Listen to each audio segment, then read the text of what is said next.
Isang tanghaling tapat, maraming tao at amoy inihaw na manok sa buong Mang-Inasal. Nakaupo si Lee sa pinakadulong mesa. Nakayuko sa kanyang tablet habang kumakain ng crema de leche. Katatapos lang ng mahabang meeting sa opisina at gusto lang niyang manahimik, kumain ng mapayapa at magpahinga kahit sandali bago bumalik sa trabaho. Inilapag niyang kutsara, binuksan ang tablet para saglit na magbasa ng email nang biglang may tumalsik na piraso ng manok na may kasamang sabaw diretso sa screen. Napatigil si Lee. Napakunot ang noo nang iangat niya ang manok at punong-puno ng chicken oil ang kanyang tablet. Basa na rin dahil sa mga patak ng sabaw.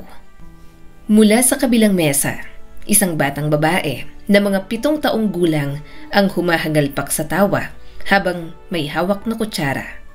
Katabi nito ang isang babaeng halatang kinakabahan at nagmamadaling kumuha ng tissue. Napapailing ang babae habang lumalapit kay Lee. I'm so sorry. Hindi ko alam kung paano. Yung pamangkin ko kasi. Napatingin si Lee, magandang babae, kahit halatang nahihiya. Maputi, naka-half ponytail, naka-blouse at simple lang pumustura. Kasi, itong pamangkin ko malikot kumain, kaya tumalsik yung malaking manok niya.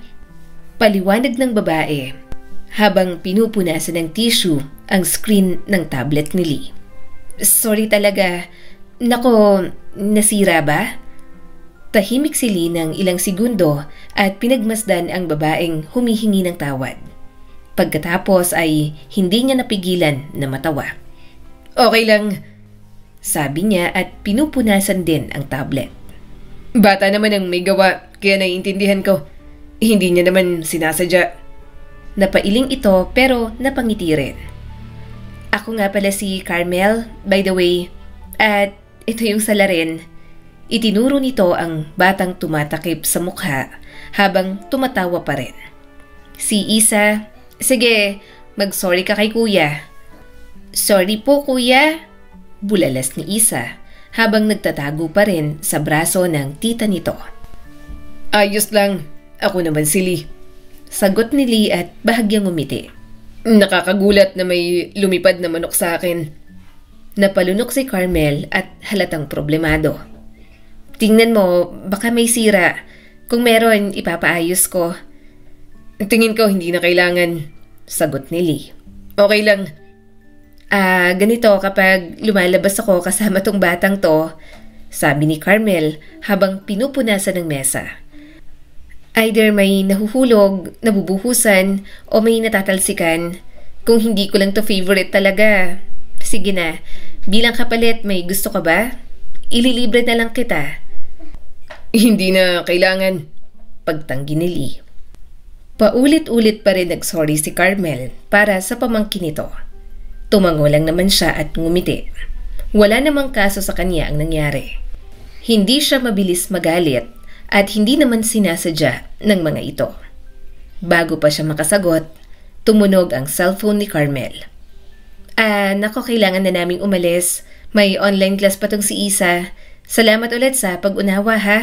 Wala yun, sagot ni Lee at bahagyang napangiti. Teka, sabi ni Carmel habang kumukuha ng tissue. Sinulat nito ang number at iniabot sa kanya. Just in case gusto mong magreklamo kapag nagbago ang isip mo na ipapaayos ang tablet mo. Kinuha ni Lee ang tissue at may bahagyang ngiti sa mga labi. Nakuha niya ang number ng dalaga nang walang kahirap-hirap. Medyo interesado rin kasi siya. Lalo na at nagagandahan siya kay Carmel. At bago tuluyang umalis ang mga ito, kumaway si Isa at sumigaw. Bye Kuya Lee! Natawa si Lee habang pinagmamasdan ang mga ito na lumalabas ng restaurant. Naiwan siyang nakangiti, tinitingnan ng tissue na may nakasulat na number at maliit na doodle ng manok sa gilid at may pangalang Chicken Guardian. Mahina siyang natawa sa pagiging cute ni Carmel. Napailing siya. Chicken Guardian ah. Parang gumaan ang araw niya. sa gitna ng trabaho, traffic at pagod, may isang hindi inaasahang manok ang nagbigay ng ngiti sa kanya. At habang nililinis niya ang tablet na may bakas pa rin ng chicken oil, hindi niya batid na yun na ang magiging simula ng bagong pag-ibig sa kanyang buhay.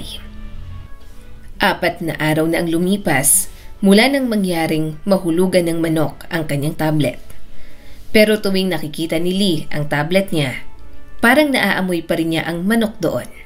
Kahit ilang punas at tissue ang ginamit niya, may bahid pa rin ng alaala ng tawa ni Carmel at pamangkin nito na si Isa. Biyernes ng tanghali, muling napadpad si Lee sa mang-inasal para doon ulit kumain. Medyo napagod siya kaya gusto niya ng heavy meal. At kahit na medyo malaki na ang sahod niya, all-time favorite niya pa rin talagang kumain doon. Gusto niya lang sana ng tahimik na pagkain. Pero pagpasok pa lang niya, agad niyang naramdaman ang kakaibang deja vu. At ayon, sa mesa malapit sa bintana, nakaupo si Carmel, mag-isa na ito ngayon, walang batang tumitili at walang manok na lumilipad. Nakasuot lang ng simpleng puting blouse, nakatak na jeans at nakalugay ang buhok. Tila mas tahimik na, pero ang aura at ang sigla ay nandoon pa rin. Small world, bulong ni Lee sa sarili at bahagyang napangiti.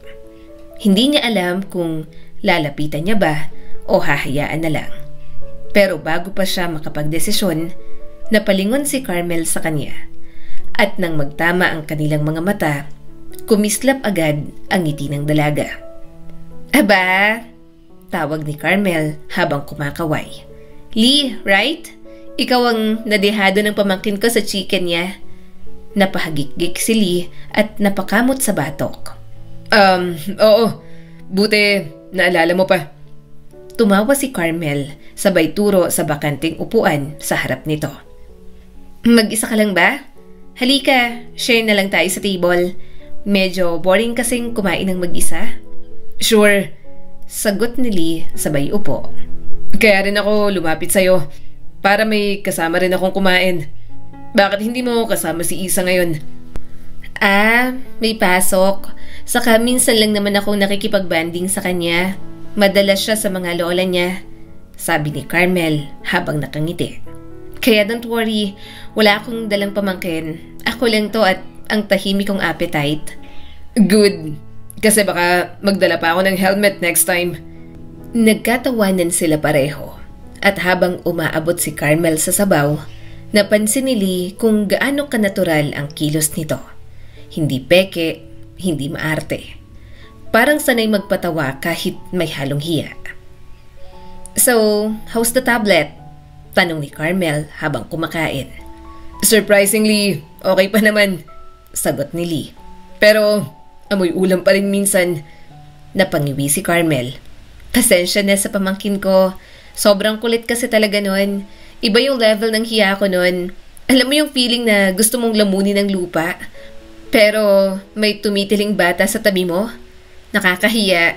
Mukha ka pa namang professional tapos tumalsik lang sa table mo yung manok ng pamangkin ko. Umiling si Lee. Wala namang problema sa akin yun. Sandali silang natahimik at nagsimula ng kumain sa gitna ng masayang ambience ng restaurant.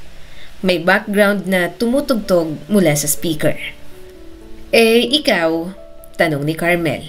Ano nga palang trabaho mo? Corporate guy ka, no? Corporate guy ka pero dito lang talaga kumakain. Yeah, sagot ni Lee. Operations manager sa logistics company. Pero it doesn't mean na hindi na ako kakain dito. Mahilig ako sa mga ihaw-ihaw. Isa pa, simula high school, dito talaga ako kumakain. Pero syempre, hindi naman madalas. Masama rin naman na palaging dito kumain. Tama, sagot ni Carmel at tumango. Dapat, balance lang. Kain ka rin ng healthy food. Ako naman, nasa bahay nga lang pero mentally pagod. Ang hirap maging kalmado sa harap ng galit na client. Pero at least, may option akong magmura ng pabulong. Nagkatinginan sila at parehong napatawa. May kung anong komportableng rhythm na nabubuo sa pagitan nila. Tipong kahit ilang minuto pa lang ulit silang nagkikita, parang sanay na silang magkapalitan ng biro. Hindi ko akalaing babalik ka dito, sabi ni Carmel habang naglalagay ng toyo mansi sa kanin at chicken oil. Wala rin itong hiya kahit makita niyang magkamay habang kumakain. Actually, sagot ni Lee habang nakangiti at ginaganahan na rin na magkamay. Namiss ko ang ambience dito. Nito lang din ako ulit kumain. Saka baka sakaling may tumalsik ulit na manok, may makita ulit akong maganda. Tumaas ang mga kilay ni Carmel at mahinang tumawa. Gusto mo ako nang tatalsik sa'yo? Ang corny? Natatawa si Lee habang ngumunguya. Talagang kayang makipagsabayan ng dalaga sa trip niya. At nang makita niyang tumatawa lang si Carmel, gumaan ang loob niya. Delikado yung mga ganyang biro, sabi ni Lee. Baka seryosohin ko. Di mas maganda, sagot ni Carmel. At least may dahilan kang ngumiti araw-araw. Ang kulit mo rin pala. Akala ko nun mahinhin ka, Carmel. Uminom muna ito ng tubig bago sumagot. Mahinhin? Ako? Grabe yan. First time kong tinawag na ganyan. Usually ang sabi nila, medyo sabaw daw ako, pero entertaining. Kalog kasi talagang personality ko. Ayoko rin na nagpapatalo. Tumagal ang usapan nila mula sa trabaho hanggang sa mga simpleng bagay. Pinag-uusapan nila kung gaano kahirap mag-commute, kung gaano kalakas mang-alok ng extra rice ang mga crew, kung ano-ano na lang para hindi mamatay ang kanilang usapan. Napansin ni Lee kung gaano siya nakikinig kay Carmel. Hindi dahil kailangan makisabay siya, kundi dahil gusto niyang marinig ang bawat kwento nito. Simple lang ang dalaga, walang pretensyon at walang arte. Parang kabaligtaran ng mga babaeng nakikilala niya sa opisina na puro career talk at image ang iniintindi. Pagkatapos ng halos 1 oras, napatingin si Carmel sa relo. Kailangan ko na palang umalis. May Zoom meeting ako sa bahay. Sabi ni Lee at bahagyang nanghihinayang. Sige, ingat. Nice seeing you again. Ngumiti si Carmel pabalik. Nice seeing you too, Lee. Habang naglalakad palabas, saglit itong lumingon. Lee. Napangiti ang dalaga. Kung sakaling maulit tong pagkikita natin dito, ako nang bahala sa chicken. Ililibre kita. Promise, walang lilipad. Mahinang tumawa si Lee. Sige, ikaw ang bahala. Tumawa si Carmel, kumaway at tuluyang umalis. Naiwan si Lee sa mesa, nakatitig sa pinagkainan nilang dalawa. Hindi niya alam kung bakit, pero parang nabawasan ang bigat ng linggo niya. At simula ng araw na yon, nagtuloy-tuloy ang komunikasyon nilang dalawa ni Carmel. Pareho nilang pinapakita ang interes sa isa't isa. Isang makulimlim na gabi, galing sina Lee at Carmel sa late movie night kasama ang ilang kaibigan. Paglabas nila ng sinehan, biglang bumuhos ang malakas na ulan. Wala kang payong? Tanong ni Lee habang pinupunasan ng kamay ang ilang patak ng ulan sa buhok ni Carmel. Meron sana, kaso naiwan ko sa kotse ng friend ko, sagot ni Carmel. Gabi na, mahirap umuwi ng mag-isa. Tara, ihahatid na kita. Tumingin si Carmel sa kanyang mga mata. Sigurado ka? Baka malayo yung route mo? Wala namang masyadong traffic ngayon, sagot ni Lee at matamis na ngumiti. At isa pa, baka magkasakit ka. Wala akong makakatawagan hanggang madaling araw, kahit na pagod na ako sa trabaho. Napailing si Carmel pero humalakhak na lang din. Sabay silang nagtawanan habang tumatakbo papunta sa kotse niya. Pagkasakay nila, basang-basa pa rin ang buhok ni Carmel kaya iniabot ni Lee ang towel niya. Wow, may dalang towel? Gentleman pala, sabi ni Carmel at pinupunasan ang buhok. May workout clothes akong palaging nakahanda. Kasi minsan, naiisipan ko na lang talaga bigla na mag-gym kapag may time ako. Habang umaandar ang sasakyan sa malamig at madilim na daan, bumabagsak ang ulan sa windshield. Himala rin na walang masyadong traffic at walang maiingay na busina. Ang tahimik, sabi ni Carmel. Parang hindi Pilipinas, pero minsan mas nakakatakot din yung sobrang tahimik. Parang may kulang. Napatingin si Lee sa dalaga. May kung anong bigat sa tono ni Carmel. May kulang ba? Hindi ko alam. Sagot nito. Minsan lang kahit okay ka naman, may trabaho ka, may mga kaibigan, parang may parte pa rin ng buhay mo na walang laman. Parang kahit busog ka, may hunger sa loob na hindi matugunan. Napahinto si Lee at napahinga ng malalim. Alam ko yung pakiramdam na yan. Talaga? Tumango-tango siya. Oo, ginawa mo lahat pero pag uwi mo, parang may kulang pa rin. Siguro, nature na yun ng tao. Na pagkatapos i-achieve ang mga bagay na hinahangad natin, nandun na at nakokontento. Pero kapag lumipas na, maghahangad ulit ng panibago. Napangiti si Carmel pero may lungkot sa mga mata. Akala ko, ako lang ang nakakaramdam nun. Siguro kasi marami rin tayong nakikita sa paligid natin. Kaya somehow, kahit may pagkakataon na kontento tayo, may pagkakataon pa rin na maghahangad tayo ng higit pa. Tahimik silang pareho ng ilang minuto hanggang sa lumabas ang mahinang tawa ni Carmel. Ang lalim natin bigla. Kagagaling lang natin sa comedy movie ah. Baka dahil sa ulan, sabi ni Lee. Pinapa-emote tayo. Pwede rin. Tumawa si Carmel. Pero alam mo, gusto ko yung ganito. Maganda rin naman na may deep talks. Tara, podcasts.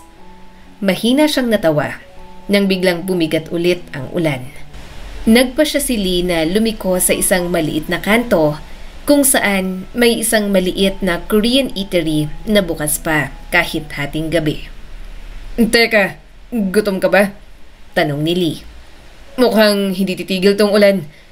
Mamaya na tayo umuwi. Tumango naman ang dalaga. Sa loob ng eatery, amoy kimchi at itlog. Maliit lang ang lugar. May 5 mesa, may cooking station para sa pagkain, at may TV na palabas ay isang Korean drama. Kumuha na sila ng kanilang lulutuin at nagbayad. Inasikaso ni Lee ang mga pagkain nila. Gusto mo ng maanghang? Ilalahat ko na tong chili sa ramyun mo. Oo, sagot ni Carmel habang nakangiti. Mahilig ako sa maanghang. Maya-maya ay naluto na rin naman ang mga ramyun nila. Kaya naghanap na sila ng mauupuan. Habang kumakain sila, nagsimula silang magkwento ng mas malalim. May tanong ako, sabi ni Lee pagkatapos humigop ng sabaw.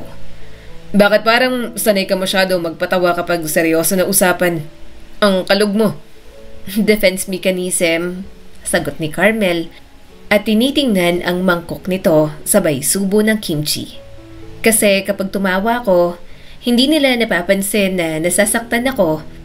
Nasaktan ka na? Maingat na tanong ni Lee. Dati, matagal na. Akala ko forever na pero ayun, nag-expire. Tumawa siya pero may bahagyang pagbitaw sa tinig. Sabi ng ex ko, masyado daw akong magulo, masyado akong expressive. Gusto raw niya ng tahimik. Boring kaya ng tahimik. Pero bata pa naman ako noon. Kinuwento na lang din ni Lee ang past experience niya. College siya nang magkaroon ng first girlfriend at yun na rin ang last ex-girlfriend niya. Okay na sana pero nang makagraduate, nabuntis ng ibang lalaki. Gayunpaman, hindi niya na masyadong dinibdib. Siguro dahil LDR din sila ng kanyang huling naging girlfriend. Sa Manila siya nag-aaral habang sa Cebu naman ito. Kaya talagang wala rin maayos na foundation ang relasyon nila kahit pareho silang mature. Carmel, tawag ni Lee nang makasakay sila ng sasakyan. Napangiti si Lee. Natutuwa ako na makilala ka. Nagkatinginan silang dalawa. Sobrang lakas ng tibok ng puso ni Lee. At alam niya, iba yun sa lahat. Iba na pagdating kay Carmel. Ang weird, no? Sabi ni Carmel habang nakangiti. Wala pa tayong 1 buwan magkakilala, pero parang ang gaan mong kausap. Napakagatlabi si Lee. Baka ikaw na yung tamang tao para sa akin, kaya ganito. Hindi agad sumagot si Carmel, pero nang magtagpo ulit ang tingin nila, sapat na yon. Hindi kailangan ng confession o label. Naroon lang ang tahimik na pag-amin sa mga mata nila. Salamat, Lee, sabi ng dalaga. Hindi lang sa ramyon, kundi sa pakikinig din. Anytime, sagot niya naman. Basta sa'yo, handa akong makinig at samahan ka. Lumipas ang ilang linggo mula noong gabing kumain sila ng ramyon. Simula noon, halos hindi na nawala si Carmel sa araw-araw ni Lee. Hindi siya pala text na tao, pero nagagawa niya para sa dalaga. Madalas din silang magkatawagan, at kadalasan napapangiti na lang siya sa mga message ni Carmel gaya ng, "Gising na, baka malate ka na naman. Kain na, wag puro kape, please. Hindi ako magiging girlfriend ng taong puro acid sa tiyan. Naalala kita kasi nakita ko yung lalaking may hawak na tablet habang kumakain. Pero ikaw pa rin ang pinaka-pogi." At tuwing gabi, bago matulog, laging may tawag. Minsan maikli lang, minsan hanggang madaling araw. Hindi man nila binabanggit ng direkta. Alam ni Lee na may something na sa kanila. Pero sa kabila nun, may parte sa kanya na gustong marinig mula mismo sa bibig ni Carmel ang salitang magpapatibay na hindi lang sila hanggang doon. Isang Sabado ng hapon, nagyaya si Carmel na magmerienda sa isang maliit na cafe sa may Kapitolyo. Umuulan na naman, pero hindi kasing lakas ng dati. Pagdating ni Lee, nakita niyang nakaupo si Carmel. Sa dulo, kumakain ng ensaymada habang may hawak na hot chocolate. "Uy," bati nito at agad na kumaway. "Akala ko hindi ka na darating. Ang tagal mo." Nag-usap sila ng kung ano-ano habang nagkakape. At habang tumatagal, mas napapagtanto ni Lee na gusto niya talaga ang dalaga. Gusto niyang maging seryoso dito at subukin kung hanggang saan sila dadalhin ng pagsasama nila. Huminga ng malalim si Lee. Carmel, ilang linggo na rin tayong nagkikita, nag-uusap, halos araw-araw tayong magkausap. Sabi ni Carmel habang kumakain pa rin. Tama, consistent ka nga. At gusto ko sanang itanong. Dugtong ni Lee at medyo nag-aalangan. Kung pwede bang maging tayo? Natigilan si Carmel at bahagyang ngumiti. Tayo? Oo. Sagot ni Lee at mabilis na tumango. Yung alam mo yon, gusto ko sana na opisyal, boyfriend mo ko at girlfriend kita.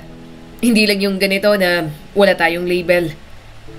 Biglang naputol siya ng matawa ng malakas si Carmel. Hindi tipong malutong na tawang peke, kundi totoong tuwa na may halong kilig at gulat. Bakit ka tumatawa? Tanong ni Lee, nakakunot ang noo, pero nakangiti rin. Kasi, Lee, sabi ni Carmel habang pinupunasan ang luha sa mga mata dahil sa kakatawa. Akala mo ba hindi pa tayo?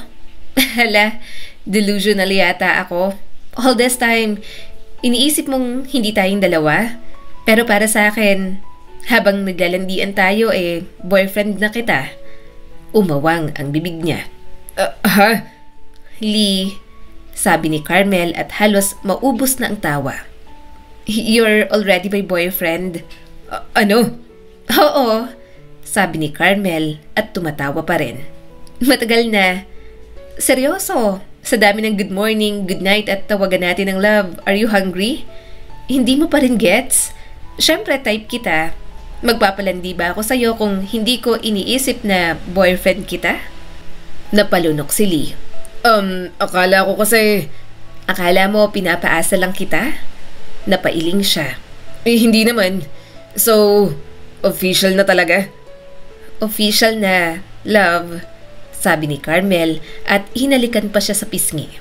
To our relationship, simula ngayon, boyfriend kita at kung hindi ka mag-behave, lagot ka sa akin. Unti-unting sumilay ang ngiti sa mga labi ni Lee at marahan din itong hinalikan sa pisngi. Marunong akong mag-behave. Pagkatapos nilang kumain, sabay silang naglakad palabas ng cafe. Umuulan pa rin ng mahina, inilabas ni Lee ang payong at binuksan yon para kay Carmel. At habang binabagtas nila ang daan pa uwi, hawak ni Lee ang manibela. Si Carmel naman ay nakasandal sa balikat niya. Kumakanta ng mali-mali pero masaya. Sa isip ni Lee, simple lamang ang lahat. Hindi engrande, hindi komplikado, pero tama sa pakiramdam nilang dalawa. Mahigit 1 taon na mula nang opisyal silang maging sila. Sa paningin ni Lee, mabilis ang panahon. 1 taon ng tawa, tampuhan, lambingan at sandamakmak na mga larawan nila.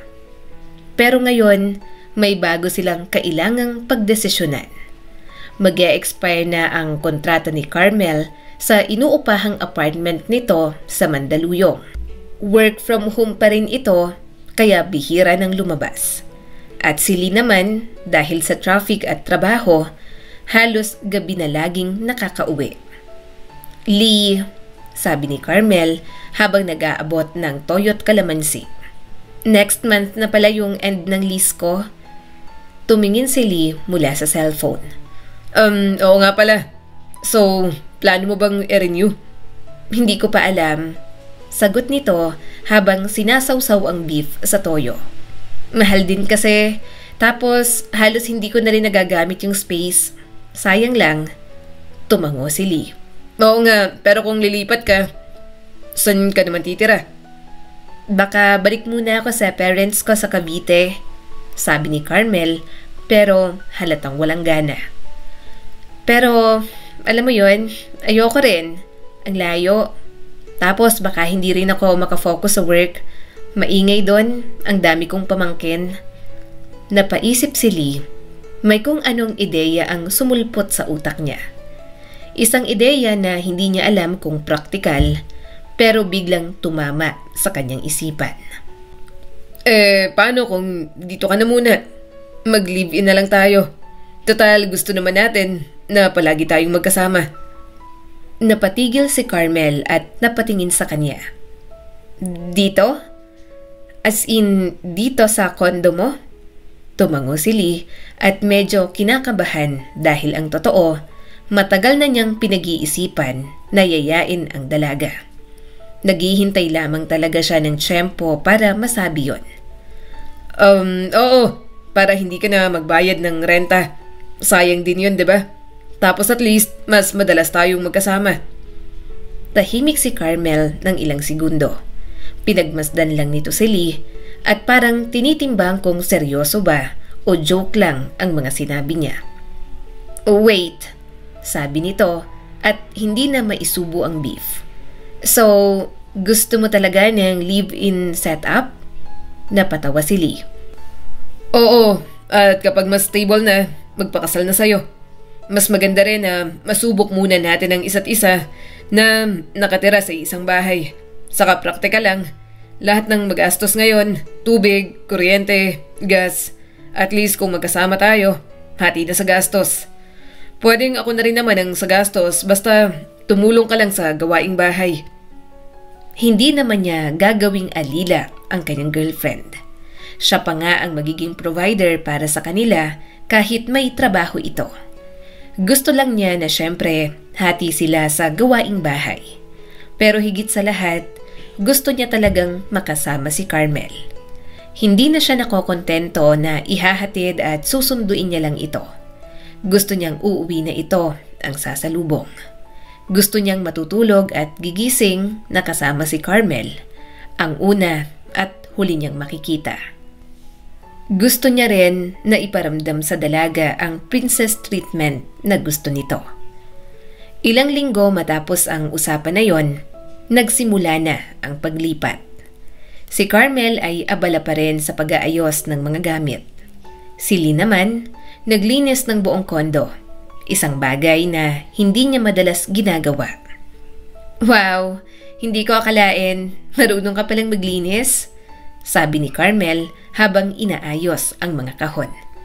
"Bihira lang, usually kapag may bisita," sagot ni Lee. Ako, bisita pa rin ba ako?" tanong ni Carmel at tumigil saglit. "Hindi na," sagot ni Lee at hinaplos ang buhok nito. "Kasama na kita. Dito ka natitira. Dito ka na palaging uuwi." Pagkatapos ng buong araw ng pag-aayos, pareho silang napahiga sa sofa. Magkaharap, parehong pagod pero masaya. "Tingnan mo tayo," sabi ni Carmel habang humihikab. "Parang mag-asawa na." "Bakit ayaw mo?" tanong ni Lee. "Darating din naman tayo talaga dyan." "Hindi ko naman sinasabing ayaw ko," sagot ni Carmel habang nakapikit. "Nakakapanibago lang.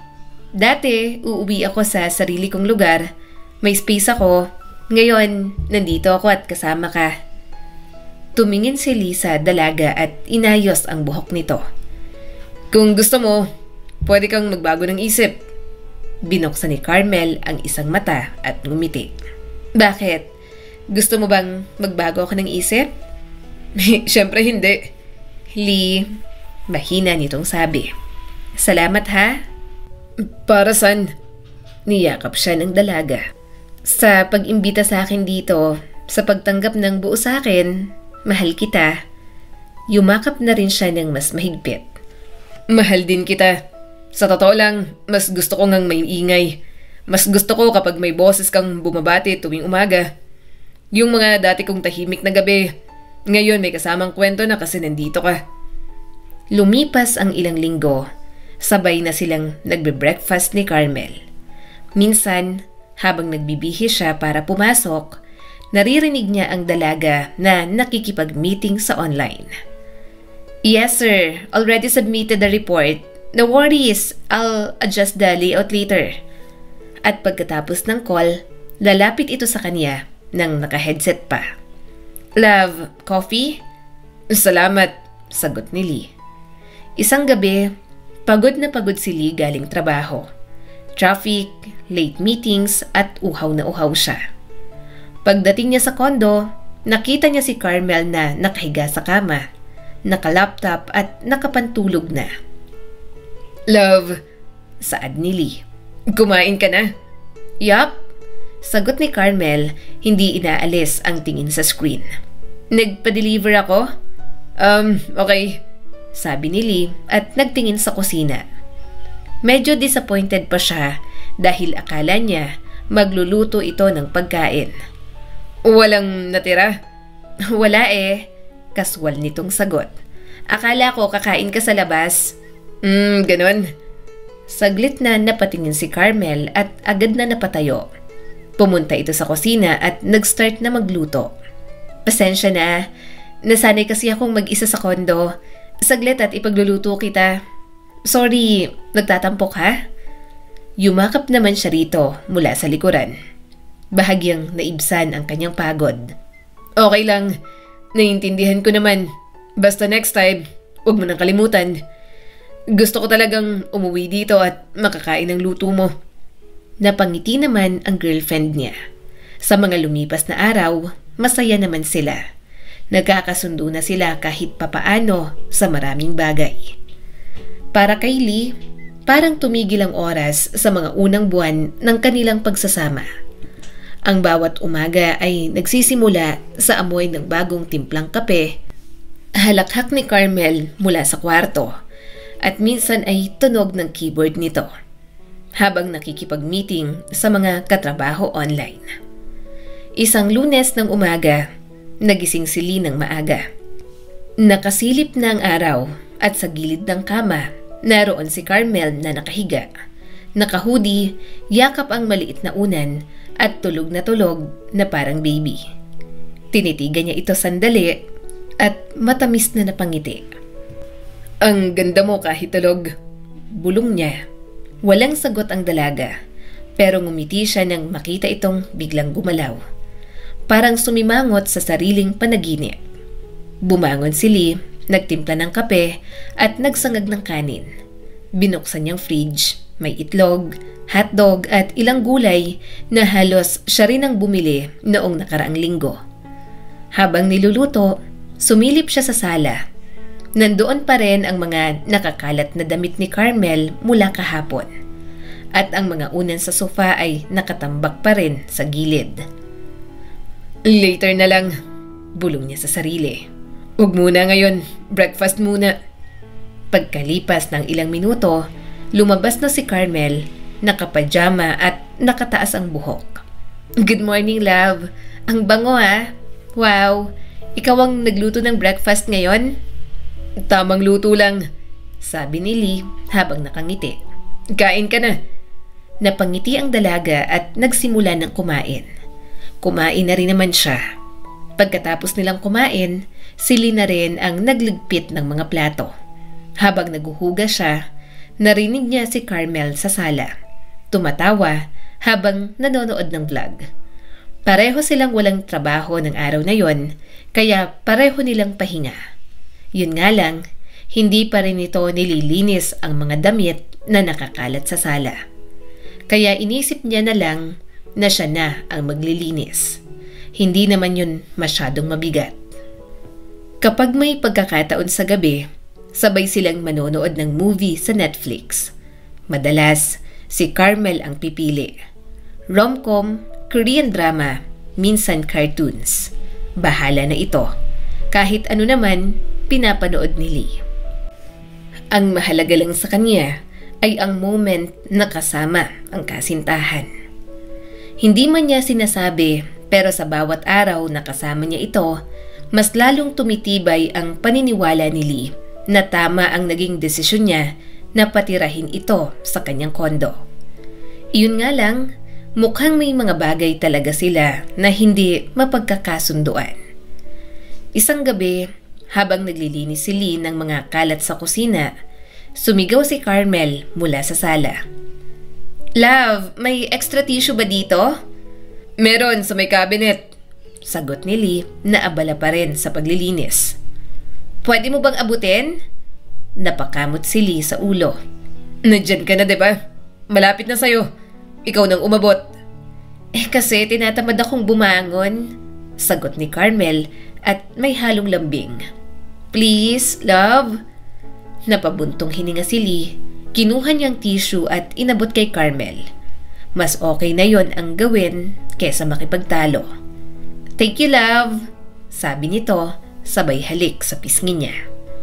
At kahit medyo naiinis siya, parang natunaw agad ang lahat ng inis. Ganon yata talaga siguro kapag mahal niya. Kahit nakakapagod, parang okay lang. Kahit mas masayang nagbibigay kaysa humihingi. Lumipas ang mga linggo, unti-unti nang dumami ang mga gamit ni Carmel sa kanyang kondo. May bagong salamin sa banyo, mga skincare bottles at halos kalahati ng cabinet ay para sa girlfriend niya na. Yun nga lang, medyo napapagsabihan niya kapag makalat. Ultimo basura, hindi pa maitapon sa tamang lagayan. Siya na nga ang naglalabas ng basura sa gabi. Alam niya namang malaki ang kondo niya at mahirap linisin. Pero sana lang ay hindi ito gaanong makalat.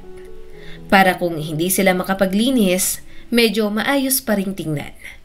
Hindi rin niya halos nakitang naglabas si Carmel. Laging abala ang girlfriend niya sa online meetings o hindi kaya ay may hinahabol na deadline. Halos lamunin na ng trabaho nito ang bawat oras ng araw. Kahit nasa bahay lang naman ito. Si Lee naman, bagamat may sariling mga gawain sa opisina, ay sinisika pa rin na maging maayos ang lahat. Mula sa pagluluto, paglilinis, hanggang sa pag-aalaga ng mga halaman sa labas ng kanilang maliit na kondo. Love, sabi ni Lee isang Sabado habang nag-aayos ng labada. Ang dami na nating damit ah.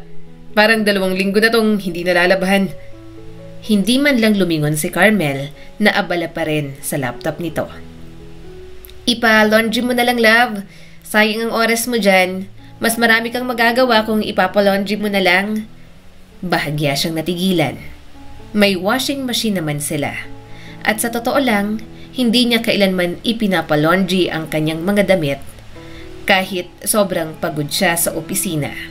Para sa kanya, may halagang hindi matutumbasan ng pera ang paggawa ng mga simpleng bagay tulad na lamang ng paglalaba. Ugali mo bang magpa-laundry na lang nung mag-isa ka sa apartment mo dati? Tanong ni Lee habang iniipon ang mga maruruming damit nila sa isang basket. Tumango ang dalaga at bahagyang nakayuko habang nagtatype. Oo, wala kasi akong time maglaba nun. Saka honestly, nakakatamad. Hindi ako sanay sa mga gawaing bahay. Lumaki kasi kaming may katulong sa bahay dati. Sandaling natahimik si Lee. Naiintindihan naman niya ang paliwanag ng kanyang girlfriend. Hindi kasalanan ni Carmel kung ganoon ang kinalakihan nito. Pero hindi rin niya maiwasang makaramdam ng kaunting pag-aalinlangan. Hindi dahil mababaw na bagay ang paglalaba, kundi dahil pakiramdam niya may malalim yung ibig sabihin. Kung hindi nito kayang harapin ang maliliit na bagay, paano pa kaya ang malalaki? How about your undergarments? Tanong ni Lee, sinusubukang gawin magaan ang tono. Mas maganda kung handwash yun. Nakakahiya rin kung isasama sa laundry shop. Nagkibit balikat si Carmel at hindi man lang tumingin. Minsan nilalabhan ko, pero kapag nahihirapan ako, tinatapon ko na lang at bumibili ng bago. Bahagyang natigilan si Lee. Hindi niya alam kung matatawa ba siya o maiinis. Hindi niya alam kung biro yon o totoo. Pero nang makita niyang seryoso ang mukha ng kasintahan, parang may kung anong kumurot sa dibdib niya. Gusto sana niyang magbigay ng opinyon. Gusto niyang sabihin na hindi sa lahat ng bagay ay pera ang sagot. Pero pinigilan niya na lang ang sarili. Ayaw niyang maging mapuna rito at baka pagmulan pa ng kanilang away. Sa halip, huminga siya ng malalim at kinuha ang laundry basket. Ako na lang ang maglalaba. Hindi ako mahilig magpa-laundry.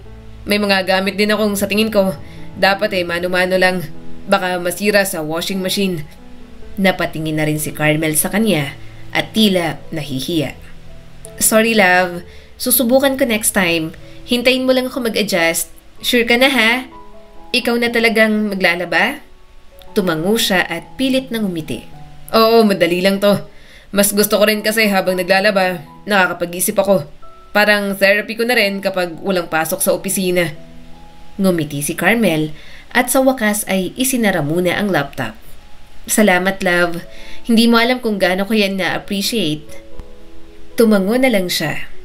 Habang binabanlawan ni Lee ang mga damit, hindi niya maiwasang mapaisip. Dati, inakala niyang ang pinakamahirap na relasyon ay ang selos, ang tampuhan o ang paglayo ng loob. Pero ngayon, napagtanto niyang minsan, mas mahirap harapin ang simpleng hindi pagkakaintindihan sa pang-araw-araw na buhay. Ang pagkakaiba ng ugali, ng kinalakihan, ng pananaw sa trabaho at kung ano-ano pa. Sa bawat pagpiga niya ng damit, naroon ang mga tanong. Hanggang saan ang pasensya niya? Hindi naman niya gustong baguhin ang dalaga. Gusto lang niyang makita ring nagsusumikap ito. Nang matapos siya, inilagay niya lang ang mga nalabhang damit sa sampayan sa labas. Lumapit si Carmel at may hawak na mga tuwalya. Ako nang maglalaba ng mga tuwalya next week, sabi nito at parang may bahid ng determinasyon. Sigurado ka? Biro ni Lee habang nakangiti.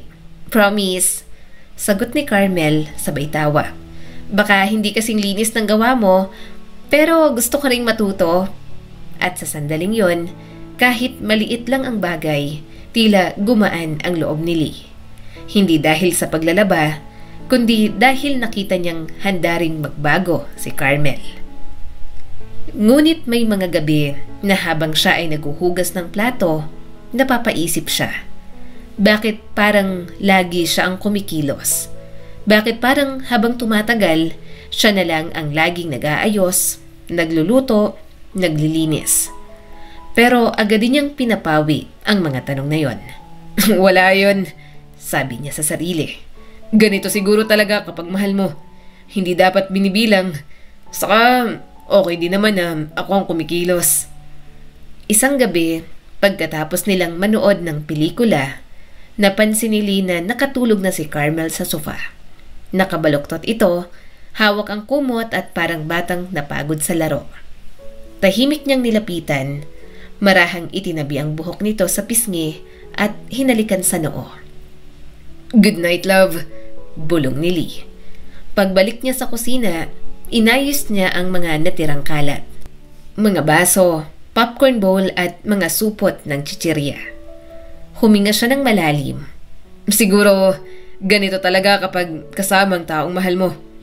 Kahit pagod ka, gusto mong ayusin lahat para sa kanya. At sa gabing yon, nang binuhat niya si Carmel papunta sa kama, doon pa lang siya nagpahinga. Masaya kahit siya lagi ang gumagawa ng paraan. Masaya kahit siya ang laging nag-aalaga. Mabilis lumipas ang mga buwan. Kung dati, parang pelikula ang bawat araw nila ni Carmel, ngayon ay parang ordinaryong routine na lang. Hindi naman masama pero unti-unti may bigat na bumabalot sa araw-araw. Si Lee na dati ay laging maagang umuuwi at puno ng sigla, ngayon ay halos himatayin na sa pagod. 9 na oras sa opisina, 2 oras sa biyahe, at pag-uwi, naguhugas pa rin ng pinggan, maglalaba at maglilinis ng bahay. Samantalang si Carmel nasa kama lang at nakaharap sa laptop. Pagkatapos ng sariling trabaho, magpapahinga na lang at hindi man lang tutulong sa gawaing bahay. Isang gabi, pag-uwi ni Lee, sumalubong sa kanya ang ilaw ng TV. Si Carmel nakabalot sa kumot at nakahiga pa rin. Hi, love, bati ni Lee, sabay ngiti kahit ramdam niya na ang pananakit ng balikat. Hey, sagot ni Carmel at hindi inaalis ang tingin sa screen. Kamustang trabaho? Medyo toxic, sagot niya at hinubad ang sapatos. May meeting kami hanggang 6:30 tapos traffic pa sa EDSA. Grabe. Sagot lang ni Carmel. Ako rin nakakapagod mag-report. Buti nga work from home ako. Napatigil si Lee at tumingin dito sandali. Oo nga. Buti ka pa. Tumingin si Carmel saglit. May food ba tayo? Gutom na ako. Wala pa, sabi ni Lee at medyo nainis. Hindi ka pa nagluluto? Ikaw na lang ang magluto. Please? Gusto ko yung adobo mo. Mas masarap ka kasing magluto. Nagsaing na naman ako. Napakamot si Lee sa ulo. Sige, ako na. At kahit masakit na ang katawan, dumiretso siya sa kusina. Habang nagluluto, naririnig niya ang tawa ni Carmel mula sa kwarto. Pinanood na naman siguro nito ang bagong K-drama na inaabangan. Pagod na siya habang hinahalo ang kawali. Pero agad niyang pinalitan ng buntong hininga ang inis. Okay lang, mahal niya naman si Carmel. Maya-maya ay tinawag niya na si Carmel para kumain. Masaya naman itong kumain ng luto niya. Tahimik namang kumain si Lee at parang nawawala na lang ng gana. Pagkatapos kumain, si Lee na rin ang nagligpit. Love, tulungan mo naman ako saglit dito. Pakiusap niya habang nag-aayos ng mga plato. Wait lang ha, nasa kalagitnaan ako ng call, sagot ni Carmel at abala sa pakikipag-usap. Okay, sabi ni Lee at siya na ulit ang nagtapos ng lahat. Nang makatulog siya, 12:00 na. Si Carmel tulog na nakayakap sa unan. Siya, nakatihaya, gising pa rin at tinititigan ang kisame. Bakit parang ako na lang lagi ang pagod sa bahay na to? Kinabukasan, araw ng Sabado. Nagising si Lee ng maaga kahit gusto niyang magpahinga. Nilabhan niya ang mga damit, naglinis ng banyo at nagwalis ng sala. Habang ginagawa niya yon, lumabas si Carmel, kagigising lang, naka-t-shirt at pajama pa. "Love, anong ginagawa mo?" Tanong ng dalaga sabay hikab. Naglilinis lang. Ang daming alikabok. Baka mahirapan ka sa paghinga. Nakaupo lang ng matagal ang girlfriend niya pagkatapos kumain ng almusal.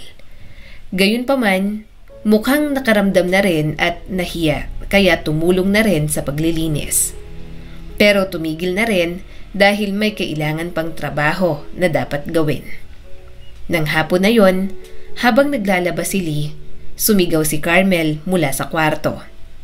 "Love, may nakita ka bang remote?" Check mo sa ilalim ng unan. Sagot ni Lee. "Wala eh. Hanapin mo nga. Please." Napahinto si Lee, hinugasan ang kamay at lumapit. Pagdating sa sala, nahanap niya agad. Eto oh. "See?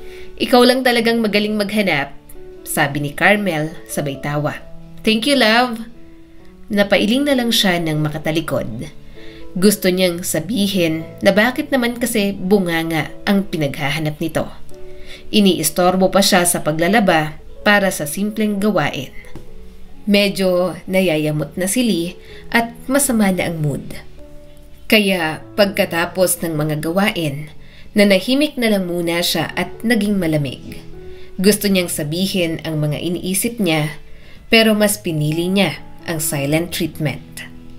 Pagdating ng gabi, habang kumakain sila, tinanong siya ni Carmel.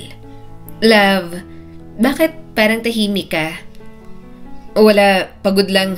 Sagot ni Lee habang nakatingin sa plato. Hindi na ito muling nagtanong. Mukhang hindi nararamdaman kung ano ba talaga ang bagay na pinanlalamigan niya. Napabuntong hininga na lang siya at nagpahinga pagkatapos. Hindi kasi siya confrontational na tao. Kaya ang inis ni Lee, dinadaan niya na lang sa pananahimik. Lumipas pa ang mga linggo, mas dumami ang deadlines ni Lee. Mas mahaba ang oras niya sa opisina. Minsan, nakakatulog na siya habang nagmamaneho at traffic. At pagdating sa bahay, diretso luto pa rin siya ng hapunan. Isang gabi, pagod na siya. Umupo na lang talaga siya sa sofa. Ilang segundo lang, narinig niya si Carmel mula sa kwarto. "Love, anong ulam natin?" Napapikit si Lee. Bahala ka na. Ayoko magluto. Pagod na ako. Narinig niya ang mahinang buntong hininga ni Carmel. "Ah, ganon. Sige, sorry. Order na lang ako." Hindi na sumagot si Lee, pero ramdam niya ang malamig na distansya sa pagitan nila. Hindi naman sigawan, hindi tampuhan, pero parang may pader na unti-unting tumataas araw-araw. Linggo ng umaga, nagising si Lee ng mas maaga. Tiningnan niya si Carmel na tulog pa rin. Tahimik siyang bumangon, nagluto ng almusal at nilagay sa tray. Kahit naman may tampo siya sa mga maliliit na bagay, hindi pa rin mawawala ang pag-aalaga niya sa dalaga. "Love," marahan niyang sabi. "Kain ka muna." Dumilat si Carmel at yumakap sa kanya. "Sorry, alam kong malamig ka sa akin kahapon. Pasensya na kung hindi ako nakakatulong masyado. Promise, babawi ako one of these days." "Walang problema," sabi ni Lee at hinaplos ang buhok nito. "Kahit medyo naiinis ako, kaya pa rin kitang intindihin." Pero hanggang kailan siya makakaunawa? Isang umaga, maaga ulit nagising si Lee, gaya ng nakasanayan. May plano siyang magpa-change oil, maggrocery at maglinis ng kotse bago pa man tumaas ang araw. Habang nag-aayos, napatingin siya sa basket ng labahin. Puno na naman yon, halos umapaw na ang mga damit. Napabuntong hininga siya. Kung ngayon niya pa yung lalabhan, hapon na siyang makakaalis. "Love," mahinahon niyang tawag. "Gising na." Umungol si Carmel at pumikit pa rin. Maaga pa." "9 na," sabi ni Lee. "May pupuntahan ako mamaya. Pero baka pwede mong labhan yung mga damit natin para matapos bago ko umalis." Dumilat si Carmel, mabagal at parang hindi makapaniwala. Aha? Ako? Oo, sobrang dami na kasi. Gusto ko sanang matapos to bago bumalik mamayang hapon. Tumigil si Carmel, saka umupo at halatang naiinis. Love, hindi mo ba alam na may trabaho ko ngayon? Alam ko. Mahinahong sagot ni Lee. Pero weekend naman, di ba? Wala kang meeting ngayon. Napakunot ang noo ni Carmel. Hindi ibig sabihin na wala akong meeting ngayon, okay lang na gawin mo akong tagalaba. Natigilan si Lee. Hindi naman ganun ang ibig kong sabihin. Mga damit naman natin yon. Nagmamadali lang talaga ako. Tapos gusto kong makatulong ka man lang kahit sa gawaing bahay. Pero nagulat siya sa init ng ulo ng kanyang girlfriend. Lee, hindi kita binoyfriend para gawin akong kasambahay mo. Pareho silang natahimik. Iniisip pa ni Lee kung tama ba ang kanyang mga narinig. Pero nang makita niya ang inis sa mukha ni Carmel, batid niyang yun nga ang sinabi sa kanya ng dalaga. Tinitigan ni Lee ang kanyang girlfriend at hindi makapaniwala. Ano? Hindi ako katulong, Lee. Dagdag ni Carmel at mariin ang boses. Kahit maging asawa mo pa ako, hindi ako magpapakakatulong sa'yo. Napalunok si Lee. Hindi naman kita ginagawang ganun. Nakiusap lang ako kasi minsan gusto ko rin sanang huminga. Araw-araw akong pagod, Carmel. Ako rin naman na. Balik ni Carmel. Akala mo ba madali lang mag-work from home? Nasa bahay ako, oo. Pero pagod din ako. Hindi mo man lang alam. Kasi akala mo puro Netflix lang ako buong araw. Hindi ko sinabi yon. Sagot ni Lee, ramdam pa rin ang pag-init ng dibdib. Pero Carmel, kahit sabihin mong pagod ka, hindi mo man lang ba kayang tumulong kahit minsan? Lahat na lang ako. Trabaho, biyahe, linis, luto, labahin. Ako lahat. Natahimik si Carmel saglit, pero hindi nagbaba ng tingin. Kasi, ikaw naman gumagawa kahit hindi ko sinasabi. Gusto mong ikaw lahat, di ba? Yan ang gusto mong paraan ng pagmamahal. Napakapit si Lee sa gilid ng mesa. Hindi ko gusto lahat, Carmel. Gusto ko lang ng tulong. Gusto ko ng partner. Oo, kaya kitang ituring na prinsesa. Kaya kitang pagsilbihan dahil ganun ako magmahal. Maalaga ako pero hindi ako perfect. Carmel, sana ay makaramdam ka naman na napapagod din ako minsan. Sa unang pagkakataon, hindi niya ito tiningnan bilang girlfriend. Nakikita niya ito ngayon bilang taong pinakikitunguhan niya ng sobra. Pero hindi marunong makakita ng pagod ng iba. Ang unfair mo, mahinang sabi ni Lee. Ang dali mong magsabi ng ganyan, pero hindi mo ba naisip na minsan ako yung mukhang katulong dito? Nanlaki ang mga mata ni Carmel. Excuse me? Carmel, tuwing umuwi ako, ikaw nakahiga. Ako nagluluto. Ako nag-aayos ng lahat. Ng kalat. Ako naglalaba. Wala naman akong reklamo nun. Pero minsan lang ako humiling. Minsan lang. Tapos ganyan pagsagot mo. Ang drama mo? Malamig na sabi ni Carmel, pilit na tinatawanan ang sitwasyon. Isang labahan lang ganyan ka na? Kung gusto mo, ako na lang magbayad ng laundry shop. Hindi pera ang usapan dito, singhal ni Lee.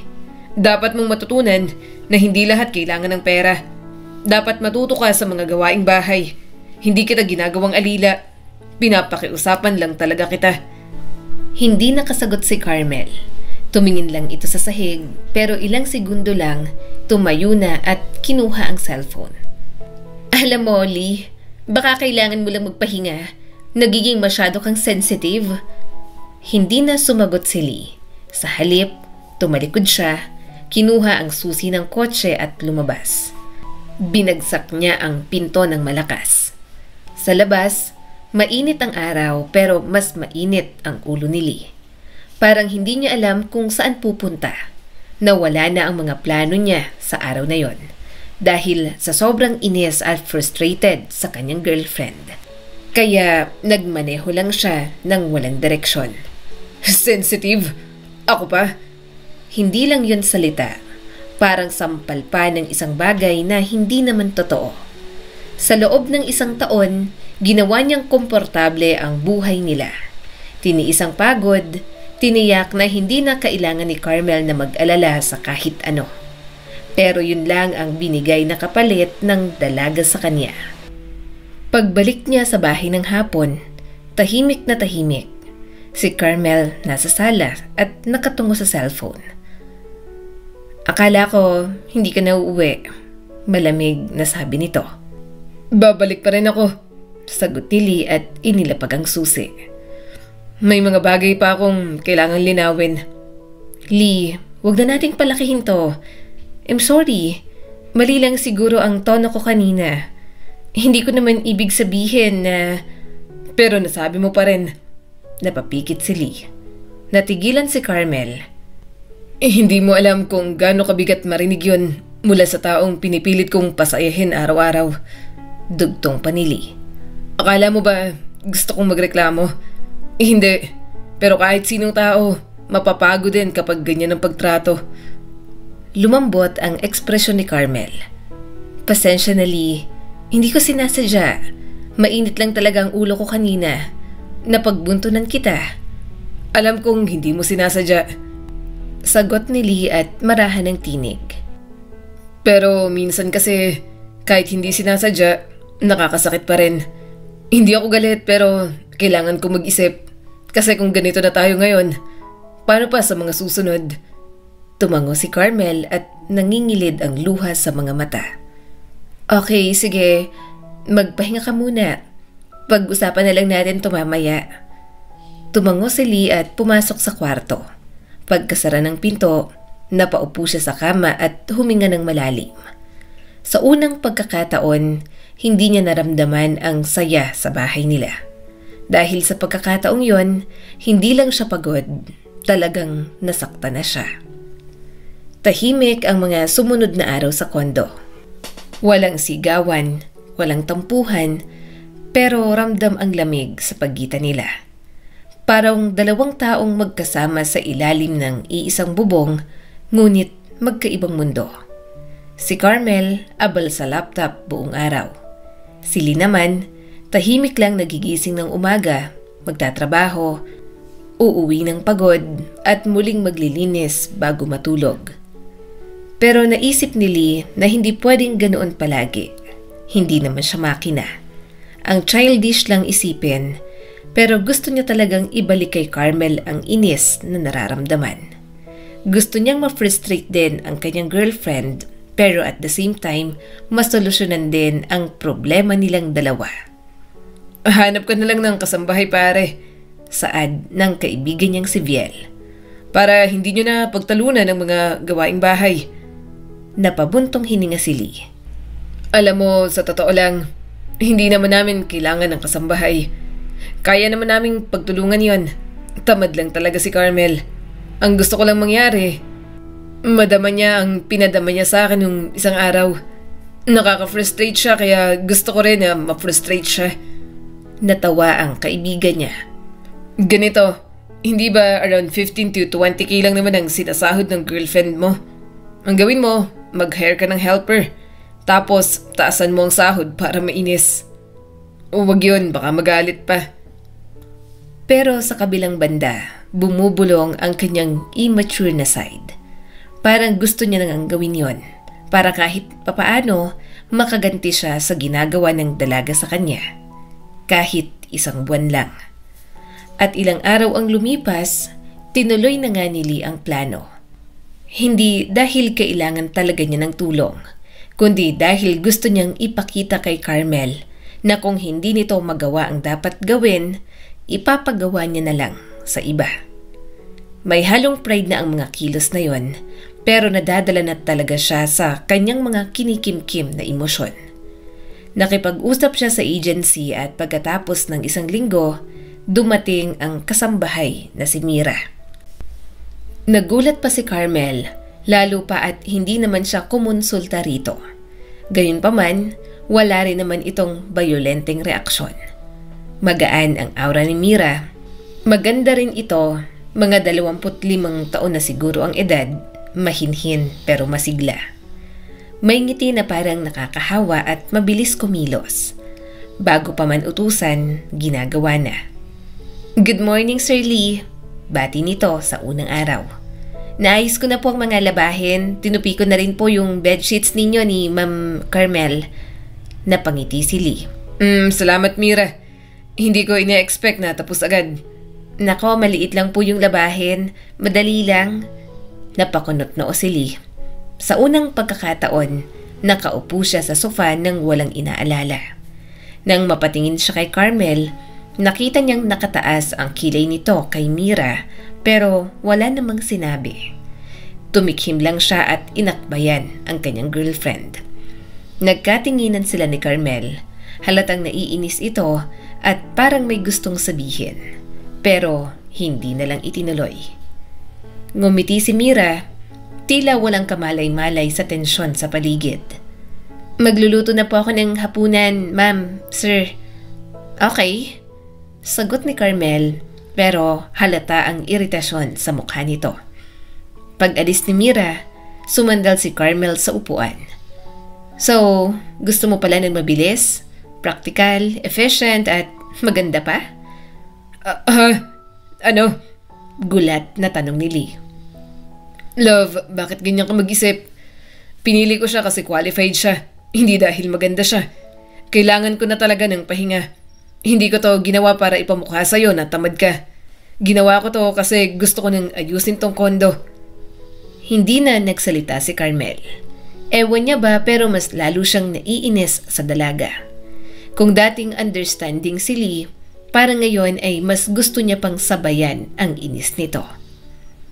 Sir, eto po pala yung resibo ng binili ko kahapon. Sabon at saka detergent. Nasa 280 pesos po lahat. Sabi ni Mira. Sige, salamat. Sagot ni Lee habang nag-aayos ng kape. Sige po. By the way, sir, salamat po pala. Ang laking tulong ng 25,000 na pasahod niyo po sa akin. Nakapagpadala po ako sa anak ko sa probinsya. Masayang sabi ni Mira. Medyo na-guilty tuloy siya. Lalo na at isang buwan niya na lang balak kunin ito bilang kasambahay. Pero may balak na rin naman kasi siya kay Mira. Nangangailangan ng kasambahay ang tita niya, kaya baka doon niya na lang ito pagtrabahuhin pagkatapos. Kailangan niya lang naman si Mira para inisin si Carmel. Maya-maya, dahan-dahan siyang pumasok sa kusina. Si Carmel ay naroon na rin. Mukhang iritado ito. 25,000? Nagulat si Lee. Love, gising ka na pala.